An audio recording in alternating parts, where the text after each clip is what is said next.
దేవునికి స్తోత్రం. హల్లెలూయా.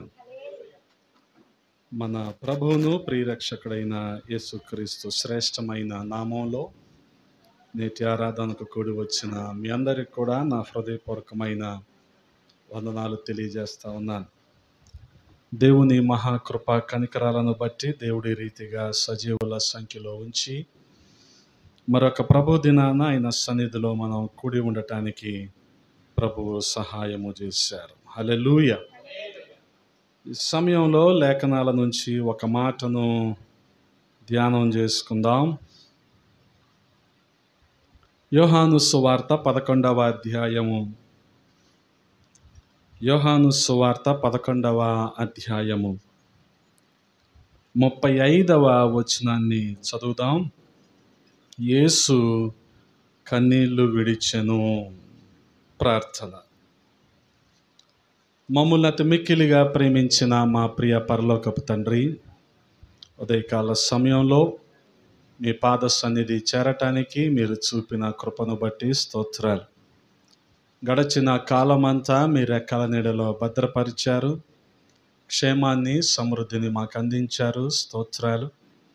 మరొక ప్రభు దినాన ఈ రీతిగా మీ సన్నిధిలో మేము ఉండటానికి నాయన సహాయము చేశారు. రాజా, మీరు ఏర్పాటు చేసిన ఈ వాక్య భాగాన్ని బట్టి స్తుతిస్తూ ఉన్నాం. ఈ వాక్యాన్ని మా వినికిడిలో దీవించండి. మా సమయాన్ని దీవెనకరంగా మార్చండి. రాజా, కూడిన ప్రతి ఒక్కరిలో మీ ప్రార్థనాత్మను ఉంచండి అయ్యా. వినగలిగిన చెవిని, గ్రహించే హృదయాన్ని ఇవ్వండి. రాజా, సహాయము చేయండి. అల్పుణ్ణైన నన్ను మరుగు చేసి మీ ఆత్మచేత నింపి వాడుకోమని బతిమాలుకుంటూ ఉన్నాం. మీకే సమస్త మహిమ ఘనతలు ఆరోపిస్తూ యేసయ్య పరిశుద్ధ నామంలో అడిగి వేడుకుంటున్నాము పరమ తండ్రి. ఆమేన్. దేవునికి స్తోత్రం. హల్లెలూయా. ప్రభువునందు ప్రియ సహోదరి సహోదరులారా, చదవబడిన మాటలు చాలా శ్రద్ధగా గమనించండి. యోహాను సువార్త 11వ అధ్యాయము 35వ వచనము. యేసు కన్నీళ్లు విడిచెను. బైబిల్ అంతటిలో కూడా అతి చిన్న వచనం ఏదంటే ఇదే. కానీ ఇందులో ఉన్న అంతరార్థం చాలా పెద్దది. యేసుక్రీస్తు ప్రభువారి మనస్సును, అలాగే ఆయన అంతరంగాన్ని, ఆయన ఈ భూమి మీదకి వచ్చిన విధానాన్ని, ఆయన ఎందుకు ఈ భూమి మీద జీవించవలసి వచ్చింది అన్న కారణాన్ని ఈ వచనంలో మనకి చాలా స్పష్టంగా వివరించబడుతూ ఉంది. గమనించగలిగితే మరి ఆయన మనుషుల్ని విడిపించటానికి, లేదా నశించిన దానిని వెదకి రక్షించటానికి ఆయన మనుష్య కుమారుడిగా ఈ లోకానికి వచ్చాడు. ఆయన మనకు విడుదలను అనుగ్రహించి ఈ రీతిగా మరి స్పందించలేని రాతి హృదయం అయితే కాదు ఆయనది. ఆయన స్పందించగలడు. ఆయనకు సానుభూతి, ఆయనకు కనికరం, ఆయనకు ప్రేమ, జాలి, దయ ఇవన్నీ కూడా ఉన్నాయి అనటానికి ఈ వచనము నిదర్శనంగా కనిపిస్తూ ఉంది. గమనించండి. అందుకని అక్కడ రాయబడిన మాట యేసు కన్నీళ్లు విడిచెను. చాలా చిన్న వచనం. అదే రీతిగా మరొక సందర్భాన్ని కూడా మీకు నేను జ్ఞాపకం చేస్తాను. లూకాసు సువార్త 19వ అధ్యాయము. లూకాసు సువార్త 19వ అధ్యాయము 41వ వచనము. ఆయన పట్టణమునకు సమీపించినప్పుడు దానిని చూచి దాని విషయమై ఏడ్చి. గమనించండి. యేసుక్రీస్తు ప్రభువు వారి కొరకు సిలువ, అదే రీతిగా శ్రమలు ఓ ప్రక్కన ఎదురు చూస్తూ ఉన్నాయి. ఆయన యెరూషలేము వీధుల గుండా మరి ప్రజలందరి జయోత్సాహాల మధ్య ఆయన వెళ్తూనే ఉన్నాడు. ఆ పట్టణాన్ని సమీపించేసరికి, యెరూషలేము పట్టణాన్ని సమీపించేసరికి ఆయన ఆ పట్టణాన్ని చూసి ఏం చేశారంట? ఏడ్చారు, కన్నీళ్లు విడిచారు. రెండు సందర్భాలు. ఒకటి యోహాను సువార్త 11వ అధ్యాయము 35వ వచనము. రెండవది లూకాసు సువార్త 19వ అధ్యాయము 41వ వచనము. ఈ రెండు సందర్భాలను చాలా జాగ్రత్తగా అర్థం చేసుకోవటానికి ప్రయత్నించండి. సువార్తలు మొదలుకొని హెబ్రీయులకు రాసిన పత్రికల వరకు కూడా మరి విజ్ఞాపన కన్నీటి ప్రార్థనలతో తండ్రి అయిన దేవునితో యేసుక్రీస్తు ప్రభువు వారు కలిగిన సహవాసం, ఆయనకు ఉన్న ఈ అనుబంధం, దీన్ని మనం గమనిస్తూనే ఉంటాం. మరి పగలంతా ఆయన పరిచర్య చేసినప్పటికీ రాత్రికాల సమయంలో ఆయన ఒలీవల కొండకు వెళ్ళి లేదా ఒలీవల తోటకు వెళ్ళి ఆయన చేసిన కన్నీటి ప్రార్థన, అదంతా తండ్రితో ఆయనకున్న ఓ వ్యక్తిగత సంబంధం అయితే, ఇక్కడ కన్నీరు విడిచిన సందర్భం వేరు. ఇక్కడ కన్నీరు విడుస్తానికి కలిగిన కారణాలు పూర్తిగా వేరు. అందుకనే ఈ 2 వచనాలను ఈ ఉదయకాల సమయంలో మనం ధ్యానం చేయటానికి ప్రయత్నిద్దాం. అందుకనే గమనించండి ప్రియ సహోదరి సహోదరులారా, ఈ 2 సందర్భాలలో యేసుక్రీస్తు ప్రభువు వారి కంటి నుండి కన్నీరు వచ్చాయి. ఒకటి, లాజరు సమాధి దగ్గరికి వెళ్ళిన సందర్భం, అది యోహాను సువార్త 11వ అధ్యాయం. అలాగే ఇంకా మరణానికి అప్పగించబోతూ ఉన్నాడు, అదే ఆఖరి ఆదివారం ఆయన జీవితంలో. ఆ ఆదివారం మట్లాదివారాన్ని ఆయన ఊరేగింపుగా వెళ్తూ ఉంటే యెరూషలేము సమీపించే సమయానికి ఆయన కన్నీరు కార్చాడు. యెరూషలేము పట్టణాన్ని చూసి కన్నీరు గార్చారు. ఆ రీతిగా గమనించగలిగితే యేసుక్రీస్తు ప్రభువు వారి జీవితంలో 2 సార్లు మరి కన్నీరు కార్చినట్లుగా మనం చూస్తూ ఉన్నాం. వాస్తవానికి ఇది ఆయన యవన దశ కాదు, ఇది ఆయన బాల్య దశ కాదు, ఇక ఆయన జీవితంలోని ఆఖరి దశ ఇది.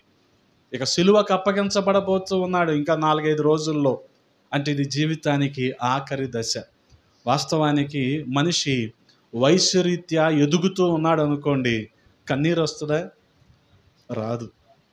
చిన్న వయసులో ఉన్నప్పుడు, బాల్య దశలో ఉన్నప్పుడు కన్నీళ్ళు వస్తాయేమో, కానీ మనిషి యుక్త వయసులోకి వచ్చాక, అది దాటి నడి వయసులోకి వచ్చాక, మిడిల్ ఏజ్ వచ్చాక, కాస్త పెద్దయ్యాక కన్నీళ్ళు వస్తాయా?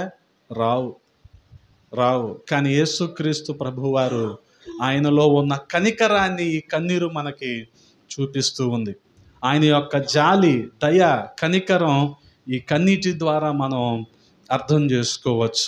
అందుకనే ప్రపంచంలో కన్నీరు రకరకాల కారణాల చేత వస్తూ ఉంటుంది మనుషులకి. చేదు అనుభవాలు కావచ్చు, దుఃఖకరమైన పరిస్థితులు కావచ్చు, స్వయం కృతాపరాధం కావచ్చు, క్రూరత్వం, ద్వేషం, మోసం. కానీ ఇక్కడ ప్రభువారు కారుస్తున్న కన్నీరు, ఆయన ఎంత సున్నిత మనస్కుడో మనం అర్థం చేసుకోవటానికి ప్రయత్నించాలి. ఆయనలో ఉన్న జాలి, దయ, కనికరం. అందుకనే ఆయనది రాతి హృదయం కాదు. అందుకనే దావీదు కుమారుడా నన్ను కరుణించు అని ఏ అవసరతలో ఉన్న వ్యక్తి అడిగినా సరే ఆయన ఆగిపోయేవాడు అంతే. అక్కడి నుంచి ఒక అంగుళం కూడా కదిలేవాడు కాదు. వారి అవసరతల్లో ఆయన సహాయం చేసి, వారి అనారోగ్యంలో వారికి తోడుగా ఉండి, వారి బాధల నుంచి వారికి విడుదలనిచ్చి, అప్పుడు కానీ అక్కడి నుంచి ఆయన కదిలేవాడు. గమనించాలి. అటువంటి సున్నితమైన మనస్సు కలిగిన వాడు. రాతి హృదయం అయితే అయింది కానే కాదు. అందుకనే గమనించండి, వాస్తవానికి ఆయన శిలువ శ్రమలకు అప్పగించబడి దూషించబడుతూ ఉన్నా, కొట్టబడుతూ ఉన్నా, ఆయన ముఖం మీద ఉమ్మివేయబడుతూ ఉన్నా, ఎంత అవమానానికి గురైనా సరే ఆయన కన్నీరు కార్చలేదు. కానీ ఈ 2 సందర్భాలలో మాత్రం ఆయన కన్నీరు కారుస్తున్నాడు. ఒకటి లాజరు సమాధి దగ్గర, రెండవది యెరూషలేము పట్టణాన్ని సమీపించినప్పుడు. గమనించగలిగితే ఒక వ్యక్తి కోసమైన కన్నీరు, లాజరు సమాధి దగ్గర ఆయన కారుస్తున్న కన్నీరు, ఒక వ్యక్తి కోసమైన కన్నీరు, ఒక వ్యక్తి కోసం. గమనించండి, చాలా సందర్భాల్లో యేసుక్రీస్తు ప్రభువారు ఆయన ప్రణాళిక, ఆయన రక్షణ ప్రణాళిక ఏ రీతిగా ఉందో మనం అర్థం చేసుకోవటానికి కొన్ని సందర్భాలు చాలు. ఆ సమరయ స్త్రీని కలుసుకోవలసిన అవసరం బహుశా ఆయనకి లేదు, కానీ ఆ ఒక్క స్త్రీ కోసం ఆయన వెళ్ళి ఎదురు చూసి చాలాసేపు అక్కడే బావి దగ్గర కూర్చొని ఆమె వచ్చేంత వరకు ఉండి, ఆమె వచ్చాక ఆమె రకరకాలుగా మాట్లాడుతూ ఉంటే ఆమెను ఒప్పింపజేసి, ఆమెను కాస్త కన్విన్స్ చేసి ఆమెను రక్షింపబడటానికి ఆయన సహాయపడ్డాడు. గమనించండి. అంటే ఒక వ్యక్తి పట్ల ఆయన తీసుకుంటున్న శ్రద్ధ ఏంటో మనం అర్థం చేసుకోవాలి. అందుకనే గొర్రెలు తప్పిపోయిన సందర్భంలో 100 గొర్రెల్లో ఒక గొర్రె తప్పిపోయింది, 99 ఉన్నాయి కదా అని చెప్పి ఆ గొర్రెల కాపరి సంతృప్తిగా లేడు. కానీ 99 వాటిని అలాగా ఉంచి తప్పిపోయిన ఒక్కదాని కోసం ఆయన వెళ్ళాడు. అదే కాపరి మనస్సు, అది యేసుక్రీస్తు ప్రభు వారి మనస్సు. అందుకనే గమనించండి, వాస్తవానికి లాజరు చనిపోయే సమయానికి ఆయన అక్కడ బేతనియాలో లేడు, ఎక్కడో ఉన్నాడు. 4వ రోజున ఆయన తిరిగి వచ్చాడు. వచ్చి రావటంతోనే బహుశా బేతనియాలో ఉన్న మరియా, మార్తా, లాజరులు కుటుంబంతో ఆయనకున్న సన్నిహితం కావచ్చు, వారితో ఆయనకున్న అనుబంధం కావచ్చు, సహవాసం కావచ్చు, డైరెక్ట్గా ఎక్కడికి వెళ్ళాడు? సమాధి దగ్గరికి వెళ్ళాడు. సమాధి దగ్గరికి వెళ్ళి అక్కడ సమాధి దగ్గర ఆయన కన్నీళ్లు విడిచినట్లుగా మనం చూస్తూ ఉన్నాం. గమనించండి, ఇక్కడ చూడగలిగితే మరి ఒక స్నేహితుడి పట్ల ఆయన చూపిస్తూ ఉన్న ప్రేమను మనం అర్థం చేసుకోవచ్చు. అలాగే ఒక వ్యక్తి పట్ల ఆయనకున్న దయను మనం అర్థం చేసుకోవచ్చు. కారణం ఏంటంటే, మరి ఎవరైనా వ్యక్తి ఒక కుటుంబంలో మరణించాడు అనుకోండి, ఆ కుటుంబం ఎంత అస్తవ్యస్తం అయిపోద్దో బహుశా ఆ వ్యక్తిని పోగొట్టుకున్న వారికే తెలుస్తుంది, అందరికీ తెలియదు. అందరూ సాధారణంగా జస్ట్ పలకరించి వచ్చేస్తారు, కానీ ఆ వ్యక్తి లేని లోటును ఎవరు అనుభవిస్తారంటే ఆ కుటుంబ సభ్యులే. ఇప్పుడు లాజరు లేని లోటును ఎవరు అనుభవిస్తారు? మరియా, మార్తలే అనుభవించాలి. వాళ్ళకే తెలుసు లాజరు లేని లోటు ఏంటో. కానీ దేవుడు వారి స్థానంలో నిలబడి వారిలాగా ఆలోచించి వారిలాగానే ఆయన కూడా కన్నీళ్లు విడుస్తున్నాడు. హల్లెలూయా. గమనించండి, అంటే ఒక వ్యక్తి పట్ల, వారి మనోభావాల పట్ల, వారి అభిప్రాయాల పట్ల ఆయనకు ఉన్న మరి శ్రద్ధ ఏంటో మనం అర్థం చేసుకోవాలి. అందుకని లాజరు మృతి పట్ల ఆయన కన్నీరును కారుస్తూ ఉన్నాడు. సమాధి దగ్గరికి వెళ్ళి, బహుశా ఆయన ఒక వ్యక్తి మరణంలో కన్నీరు కార్చింది పరిశుద్ధ గ్రంథంలో ఎక్కడా కూడా లేదు, కేవలం లాజరు సమాధి దగ్గర మాత్రమే. గమనించండి. అందుకనే చెప్పాను కదా, ఆ వ్యక్తి లేని లోటు ఎవరికి తెలుస్తుంది? ఆ కుటుంబ సభ్యులకే తెలుస్తుంది, ఇంకెవరికి తెలియదు. బహుశా మిగతా వాళ్ళకి అది అర్థం కూడా కాదు. ఎప్పుడు అర్థం అవుద్ది అంటే వీళ్ళు కూడా పోగొట్టుకున్నప్పుడు అర్థమవుద్ది, అంతే తప్ప ఆ బాధ ఎవరికి తెలియదు. గమనించండి. అందుకని నాయిను గ్రామంలో విధవరాలి కుమారుడు చనిపోయాడు. ఇక తీసుకొని, అంటే మోసుకొని ఊరు బయటికి అతను తీసుకువెళ్ళిపోతున్నారు. వెళ్ళిపోతున్న సందర్భంలో యేసుక్రీస్తు ప్రభువారు ఆ పాడెను ముట్టుకొని అతన్ని బ్రతికించాడు. గమనించండి. ఎందుకనంటే ఆమెకు అప్పటికే భర్త లేడు, ఇప్పుడు ఈ కుమారుడు కూడా లేకపోతే ఆమె పరిస్థితి ఏంటి? అది దేవుడికి అర్థమైంది. అందుకని ఆయన వెళ్ళి మరి ఆ వ్యక్తి పాడెను ముట్టుకొని ఆ యవనస్తుడిని బ్రతికించి తల్లికి అప్పగించి వచ్చాడు. అలాగే యాయిరు కుమార్తె చనిపోయింది. వెళ్ళి ఆ ముట్టుకొని యాయిరు కుమార్తెను మరి బ్రతికించారు యేసుక్రీస్తు ప్రభువారు. ఎందుకనంటే సమాజ మందిరపు అధికారే, నిజమే. ఈ సమాజ మందిరపు అధికారికి ఎన్ని బాధ్యతలు ఉంటాయి? ఈ బాధ్యతలన్నిటి నడుమ మరి కుమార్తెను పోగొట్టుకున్నాడు అనుకోండి, ఆ లోటు అంతా ఇంత కాదు. ఆ లోటు ఎవరు అర్థం చేసుకున్నారు? యేసుక్రీస్తు ప్రభువారు అర్థం చేసుకున్నారు. వెళ్ళే పరిస్థితి కాదు, వెళ్ళటానికి అక్కడ అనుకూలమైన వాతావరణం లేదు, విస్తారమైన జనసమూహం అక్కడ ఉంది, వీళ్ళందరినీ తప్పించుకొని వెళ్ళటం ఇప్పుడైతే కుదరదు. అయినా సరే ఆయన ప్రయాసపడి వెళ్ళి ఆ చిన్నదాన్ని లే అనగానే లేచింది. ఆ రీతిగా గమనించగలిగితే ప్రియ సహోదరి సహోదరులారా, ప్రతి వ్యక్తి పట్ల దేవాది దేవునికున్న ఆ వ్యక్తిగతమైన శ్రద్ధ మనం అర్థం చేసుకోవాలి. ఆ మరణించిన కుటుంబం పట్ల ఆయనకున్న శ్రద్ధ. అలాగే ఇదే సందర్భంలో యోహాను సువార్త 11వ అధ్యాయంలో కూడా మరి లాజరు చనిపోయాడు కదా, ఆ లోటు ఎవరు అర్థం చేసుకున్నారు? యేసుక్రీస్తు ప్రభువారు అర్థం చేసుకున్నారు. ఆయన కబురంపించారు. ఆయన ఎక్కడో 3 రోజుల దూరంలో, అంటే అంత ప్రయాణం, అంత దూరంలో ఉన్నాడు. అన్ని రోజుల తర్వాత వచ్చి మరి వెళ్ళటమే నేరుగా సమాధి దగ్గరికి వెళ్ళి ఆయన కన్నీటిని కార్చినట్లుగా మనం చూస్తూ ఉన్నాం. ఏంటి, ఒక వ్యక్తి పట్ల దేవుడు అంత శ్రద్ధ వహిస్తాడా? అవును, ఖచ్చితంగా. ఏంటి, ఒక వ్యక్తి బాధల్లో దేవుడు అంత అండగా నిలబడతాడా? అవును, ఖచ్చితంగా నిలబడతాడు. అందులో ఏ సందేహం కూడా లేదు. ఈ ఉదాహరణలన్నిటిని మనం చూడగలిగితే, ఈ సందర్భాలన్నిటిని మనం గమనించగలిగితే దేవునికి ఉన్న ఆ జాలి, ఆ దయ, ఆ కనికరం ఏంటో మనం అర్థం చేసుకోవచ్చు. ఒక వ్యక్తి పట్ల ఆయనకు ఉన్న శ్రద్ధ, ఒకడేగా ఏముందిలే కదా, ఆ ఒక వ్యక్తిని మనం అయితే బహుశా పట్టించుకోకపోవచ్చు. కానీ ఇక్కడ చూడగలిగితే ఆ ఒక్క వ్యక్తి పట్ల దేవాది దేవునికి ఉన్న శ్రద్ధ మనం అర్థం చేసుకోవాలి. అదే రీతిగా మరి అనేక మంది కొరకు ఆయన కారుస్తున్న కన్నీరు, వాస్తవానికి మరి యోహాను సువార్త 11వ అధ్యాయంలో, అలాగే లూకా సువార్త 19వ అధ్యాయం, రెండిటిల్లో కూడా మనకి సాధారణంగా కనిపించే అంశం ఏంటంటే ఆయన కన్నీళ్లు విడవటం, ఆయన కన్నీరు కార్చటం. కానీ చిన్న తేడా ఉంది. అదేంటిది? అక్కడేమో యోహాను సువార్త 11వ అధ్యాయములో ఒక వ్యక్తి కోసం ఆయన కార్చిన కన్నీరు. ఇక్కడ లూకా సువార్త 19వ అధ్యాయములో మరి యెరూషలేము కొరకు లేదా అనేక మంది కొరకు ఆయన కారుస్తున్న కన్నీరు గమనించండి. అది చూడగలిగితే పస్కా బలి జరిగే రోజు. ఆ రోజున యేసుక్రీస్తు ప్రభువారు యెరూషలేములోనికి ప్రవేశిస్తున్నారు. చుట్టూరు కూడా విపరీతమైన జనసమూహం, ప్రజలందరూ కూడా హోసన్నా అని గట్టిగా అరుస్తూనే ఉన్నారు. ఆయన్ని ఊరేగింపుగా తీసుకొస్తా ఉన్నారు.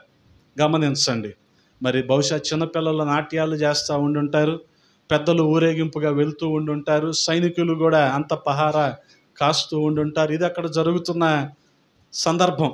అటువంటి సందర్భంలో చూడండి, ఇక్కడ కన్నీళ్లు విడవటానికి బహుశా కారణం ఏమీ లేదు.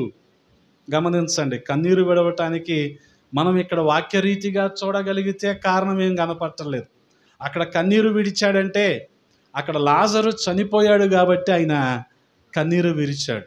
అక్కడ మరణం ఉంది కాబట్టి ఆయన కన్నీరు విడిచాడు. ఇక్కడ జీవం ఉందిగా, ఇక్కడ అందరూ బ్రతికే ఉన్నారు, పైగా సంతోషంగా ఉన్నారు, నాట్యం చేస్తున్నారు, హోసన్నా దేవుని కుమారునికి జయమని చెప్పి గట్టిగా కేకలు వేస్తున్నారు, ఊరేగింపులు జరుగుతూ ఉన్నాయి, నాట్యం జరుగుతూనే ఉంది.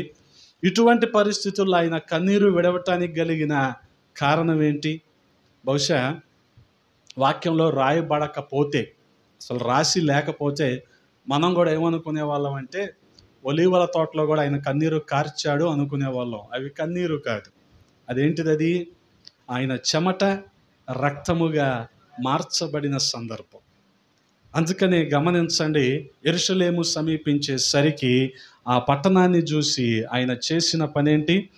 ఆయన పట్టణమునకు సమీపించినప్పుడు దానిని చూచి దాని విషయమై ఏడ్చి.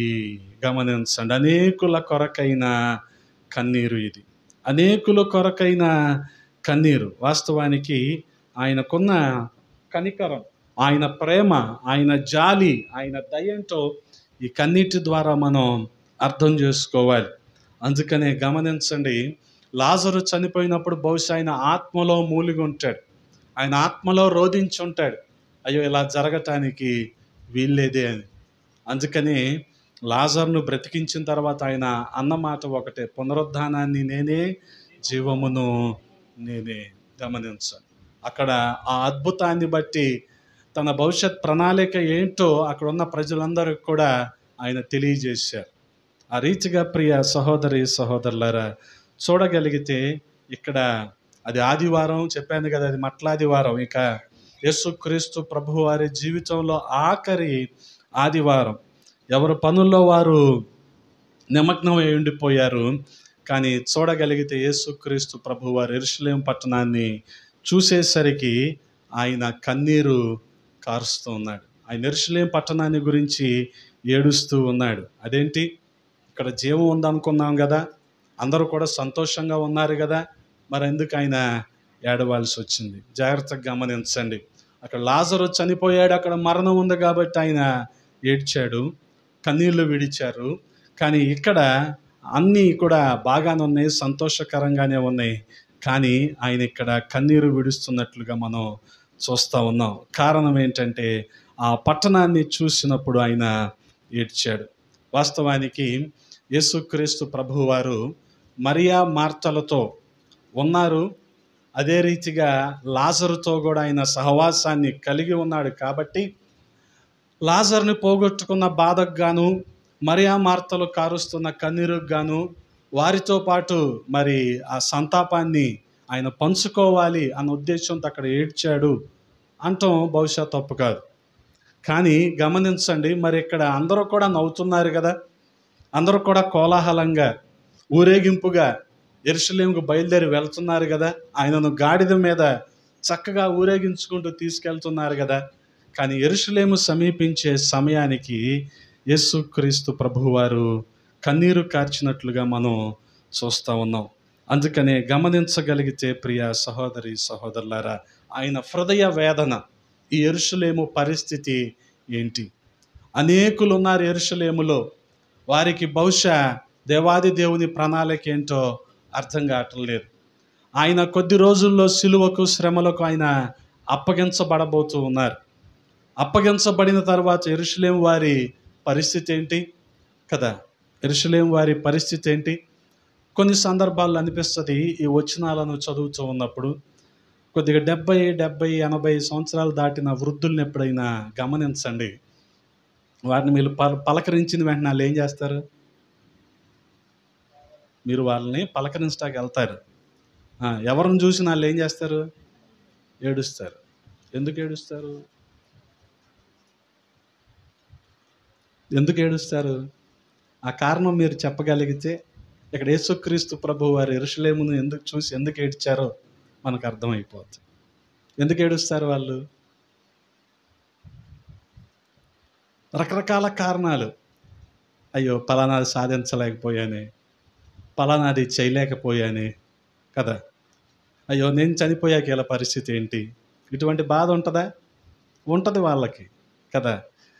అయ్యో నేను చచ్చిపోయిన తర్వాత పెన్షన్ ఎలాగ వస్తుంది, వీళ్ళకి రాదుగా. అదే కదా ఇప్పుడు బాధలన్నీ. ఎందుకు వస్తుంది? రాదుగా. ఆ బాధ కూడా ఉంటుంది.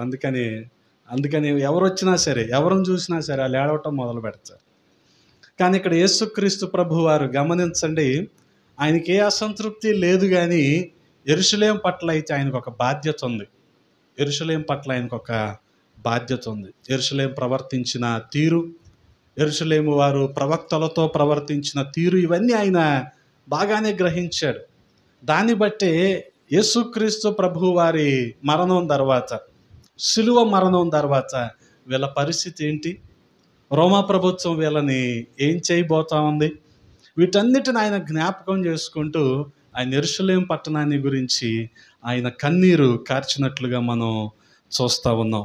కాబట్టి గమనించగలిగితే హెబ్రీయులకు రాసిన పత్రిక 5వ అధ్యాయము 7వ వచనంలో రాయబడిన మాట ఒకసారి చదువుదాం. 5వ అధ్యాయము 7వ వచనము. ఆయన శరీరధారి అయి ఉన్న దినములలో మహారోదనముతోనూ కన్నీళ్లతోనూ తన్ను మరణము నుండి రక్షింపగలవానికి ప్రార్థనలు యాచనలను సమర్పించి భయభక్తులు కలిగి ఉన్నందున ఆయన అంగీకరింపబడెను. హల్లెలూయా. గమనించండి, ఆయన మనుష్య కుమారునిగా శరీరధారిగా జీవించి ఉన్న రోజుల్లో ఆయన ఏ రీతిగా ఆయన ప్రార్థన చేసేవాడు గమనించండి. మహారోదనతో కన్నీళ్లతో మరణము నుండి రక్షించగలవానికి ప్రార్థనలు యాచనలు సమర్పించి. వాస్తవానికి యేసుక్రీస్తు ప్రభువారు ఎవరంటే మన ప్రధాన యాజకుడు. ప్రధాన యాజకుడు చేసే పనేంటి? ప్రజలందరి పాపాల నిమిత్తము ప్రాయశ్చిత్తం ఆయన చెయ్యాలి. పరిశుద్ధ స్థలంలోనికి వెళ్ళి ఆ ప్రాయశ్చిత్తాన్ని ఆయన చెయ్యాలి. అందుకనే గమనించండి, ఆ ప్రాయశ్చిత్త బలిగా ఆయన మార్చబడబోతూ ఉన్నాడు అన్న సంగతిని ఆయన గ్రహించి దానికోసం ఆయన సిద్ధపడుతూ వచ్చాడు. అందుకనే ఆయన సిలువకు అప్పగించబడుతూ ఉన్నా సరే ఆయనలో ఏ భయము కూడా లేదు. ఎందుకనంటే ఆయన ఈ భూలోకానికి వచ్చిందే దానికోసం. ఈ భూలోకానికి వచ్చిందే దానికోసం. ఈ 33.5 సంవత్సరాలు జీవించిందే దానికోసం. ఈ 3.5 సంవత్సరాలు పరిచర్య చేసిందే దానికోసం. పరలోక రాజ్యపు మర్మాలను ఉపమాన రీతిగా బోధించిందే దానికోసం. అందుకనే దానికి ఆయన కట్టుబడి ఉన్నాడు, దానికి ఆయన సిద్ధపడిపోయాడు. అందుకనే ఆయన అప్పగించబడ్డాడు. ఆ రీతిగా అటువంటి భయభక్తులు ఆయన కలిగి ఉన్నాడు కాబట్టి ఆయన అంగీకరించబడ్డాడంట. హల్లెలూయా. ఆ ప్రాయశ్చిత్త బలిగా ఆయన అంగీకరించబడ్డాడు. వాస్తవానికి పాప పరిహారార్థ బలి అర్పించేటప్పుడు ఎవరైతే దాన్ని తీసుకొని వచ్చారో ఆ బలిని, వాళ్ళు ఖచ్చితంగా బలి అర్పించే విధానాన్ని చూస్తూ ఉండాలి.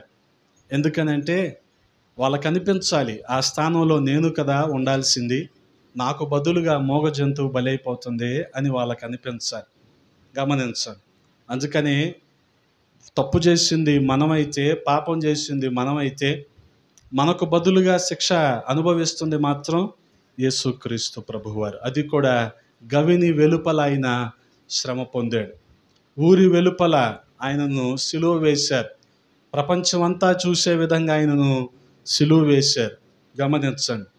దారిన వెళ్తూ వస్తూ ఉండేవాళ్ళు కూడా చూసి, ఓహో, ఈయన రోమా ప్రభుత్వానికి ఎదురు తిరిగాడంట, ఎవరైనా ఇలా ఎదురు తిరిగితే మన పరిస్థితి కూడా అంతేగా అని అనుకుంటున్నారు.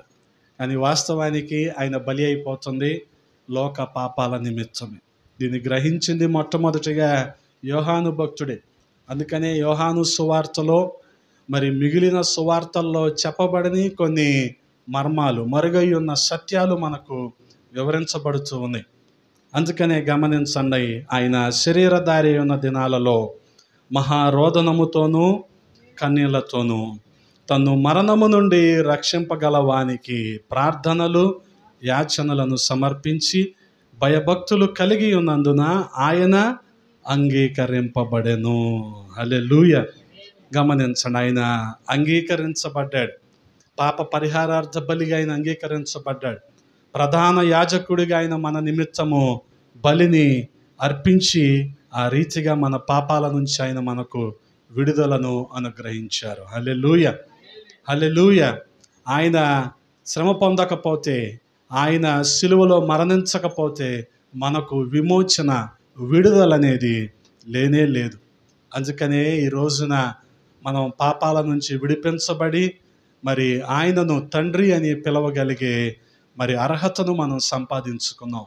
ఇది మన భక్తి వల్ల కాదు, కానీ కేవలము ఆయన చేసిన త్యాగం వల్ల మాత్రమే. అందుకనే యెరూషలేము పట్ల ఆయన కార్చిన కన్నీరు గమనించండి. మరి ఒక గొప్ప గుంపు కోసం ఆయన, లేకపోతే అనేక మంది కోసం ఆయన కన్నీరును కారుస్తూ ఉన్నాడు. సాధారణంగా ఏ వ్యక్తి అయినా సరే ఒక వ్యక్తి పట్ల చూపించే శ్రద్ధ అనేక మంది పట్ల చూపించలేకపోవచ్చు కదా. ఒక వ్యక్తి పట్ల చూపించే శ్రద్ధ అనేక మంది పట్ల చూపించలేకపోవచ్చు కదా. వంట మాస్టరు 50 మందికి 100 మందికి వండమంటే వండుతాడు, ఇంట్లో ఇద్దరికి వండమంటే అస్సలు వండాడు. అర్థమైందా ఇప్పుడు మీకు తేడా? అలాగే ఒక వ్యక్తి మరో వ్యక్తి పట్ల శ్రద్ధ చూపించవచ్చు, కానీ అనేకుల పట్ల చూపించలేకపోవచ్చు. అలాగే అనేకుల పట్ల శ్రద్ధ చూపించగలిగే వ్యక్తి ఒక వ్యక్తి పట్ల శ్రద్ధ చూపించలేకపోవచ్చు. కానీ యేసుక్రీస్తు ప్రభువు వారిని గమనించండి, అదే జాలి, అదే దయ, అదే కనికరం, అదే ప్రేమ. లాజరు చనిపోయినప్పుడు సమాధి దగ్గర ఏ రీతిగా కన్నీరు కార్చాడో, ఇక్కడ యెరూషలేము పట్ల, అంటే అనేక మంది పట్ల ఆయన కన్నీరు కారుస్తూ ఉన్నాడు. కాబట్టి ప్రియ సహోదరి సహోదరులారా, మనం కూడా అర్థం చేసుకోవాలి. ఆయన కన్నీరు కారుస్తూ, ఆయన మహారోదనంతో, ఆయన విజ్ఞాపనతో, ఆయన ప్రార్థన చేస్తూ, తండ్రి అయిన దేవునికి ఆయన మొరపెడుతూ ఆయన జీవితాన్ని ఆయన కొనసాగించాడు. మనం కూడా దేవాది దేవునితో అటువంటి సహవాసాన్ని, అటువంటి సంబంధాన్ని మనం కూడా కలిగి ఉండాలి. మన అవసరతలు ఏమైనప్పటికీ మనుషులతో కాదు, కానీ దేవునితో మనం పంచుకునేంత సహవాసం మనకి ఉండాలి. అప్పుడే ఖచ్చితంగా మన అవసరతల్లో మన సహాయాన్ని, సాటి అయిన సహాయాన్ని మనం పొందుకోగలం. కాబట్టి ప్రియ సహోదరి సహోదరులారా, యేసుక్రీస్తు ప్రభువు వారు ఆయన విజ్ఞాపన చేస్తూ, నేటికి ఆయన తండ్రి కుడిపార్శ్వన కూర్చొని నశించిపోతున్న మానవాళి గురించి ఆయన విజ్ఞాపన చేస్తూనే ఉన్నాడు.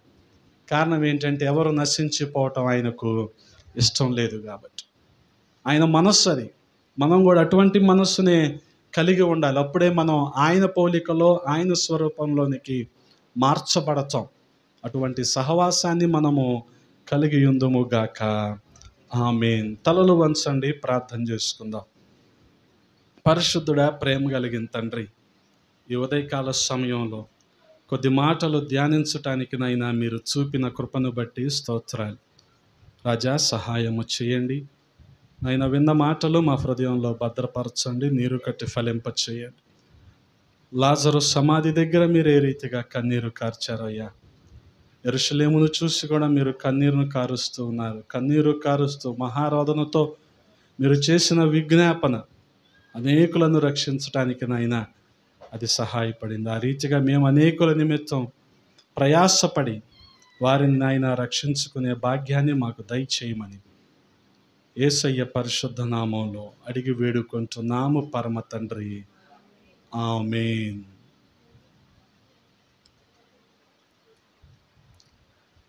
ఈ సమయంలో మనందరం లేచి నిలబడినట్లయితే